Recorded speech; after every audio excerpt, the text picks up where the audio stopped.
എന്റെ ഇളയമൊക്കെ എന്തായാലും ചിരിക്കാൻ വകയായി. നമ്മ മാത്രം വിചാരിച്ച് നടക്കുന്ന കാര്യമല്ലല്ലോ ഈ കല്യാണം. നോക്കാം. നമ്മളായിട്ട് വിചാരിച്ചാലും നടന്നു. പെമ്പിള്ളേർക്ക് ഈ പ്രായത്തിൽ പല മോഹവും വിചാരലും ഉണ്ടാവും.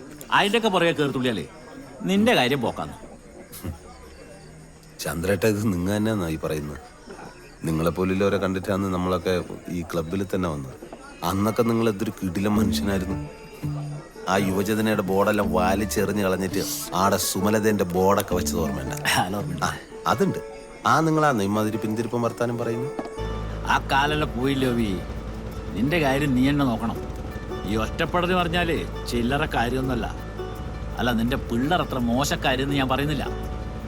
പ്രായം പക്വതെല്ലാം ആകുമ്പോ അവരവരെ കാര്യം നോക്കിയിട്ട് കുണ്ടിയിലെ പൊടി തട്ടിട്ട് പോകും. നിനക്ക് നീ മാത്രമേ ഉണ്ടാവും. അവര് പോട്ടെ എന്തേട്ടാ, പക്ഷെ അവർക്കൊരു ആവശ്യം വരുമ്പോ എന്റെ അടുത്തേക്കല്ലേ വരുന്നത്. നിനക്കൊരാവശ്യം വരുമ്പോ അവരുണ്ടാവും. അങ്ങനെയൊക്കെ ചിന്തിച്ച ഞാനെന്ത് മനുഷ്യനാന്ന് എന്തേട്ടാ. ഓ, നന്മയുള്ള ലോകമേ.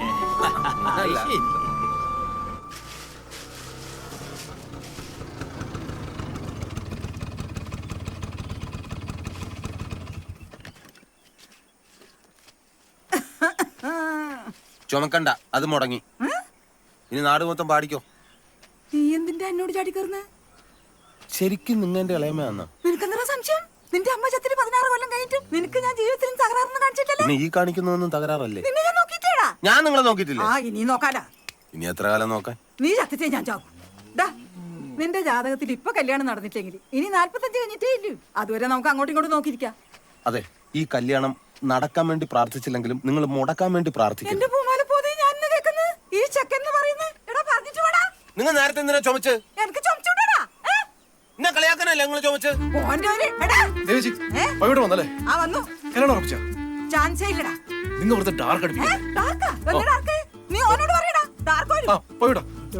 നീ എപ്പോ വന്നേ? നേരത്തെ വന്നു, ഇപ്പം വന്നു. എന്താ നിങ്ങൾ കല്യാണം ഉറപ്പിച്ച? നീ പറ. നിങ്ങൾ വന്നേ പറയാം. എടാ പറഞ്ഞിട്ട് പോ. അറിഞ്ഞോ, നമ്മള് ബിബീഷ് ബാലിന്റെ കല്യാണം ഉറപ്പിച്ചു. ഇന്നലെയാന്ന് തോന്നുന്നു. അതല്ല, അത് നല്ല കാര്യമല്ലേ. അതിന് നിനക്കെന്താ? നിങ്ങൾ ഞാനൊക്കെ ഇങ്ങനെ നിൽക്കുമ്പോ ഓനെ ചെയ്യാവോ? അതുപോട്ടെ, ക്ലബിലെ മെമ്പേഴ്സ് നമ്മ ഇത് അറിഞ്ഞിട്ടില്ല. നിങ്ങൾ അറിഞ്ഞോ? അത് ശരിയാണല്ലോ.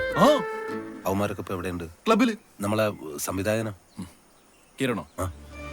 ഓനിപ്പോ ഏതെങ്കിലും ചാനലിൽ ഇന്റർവ്യൂ. കിരൺ ബാബു നെല്ലിയർ വലിയൊരു താരനിര. ഏറെക്കാലത്തിന് ശേഷം ബോക്സ് ഓഫീസ് വിജയവും അതുപോലെ നിരൂപക പ്രശംസയും ഏറ്റുവാങ്ങിയൊരു ചിത്രം. ഒരു ഡ്രീം സ്റ്റാർട്ട് അല്ലേ?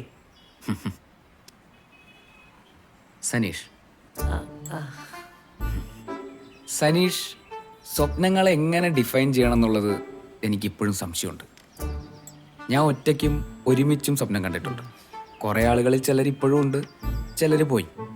പക്ഷെ പോകുമ്പോൾ സ്വപ്നങ്ങളെ കൂടെ കൊണ്ടുപോകാറില്ല.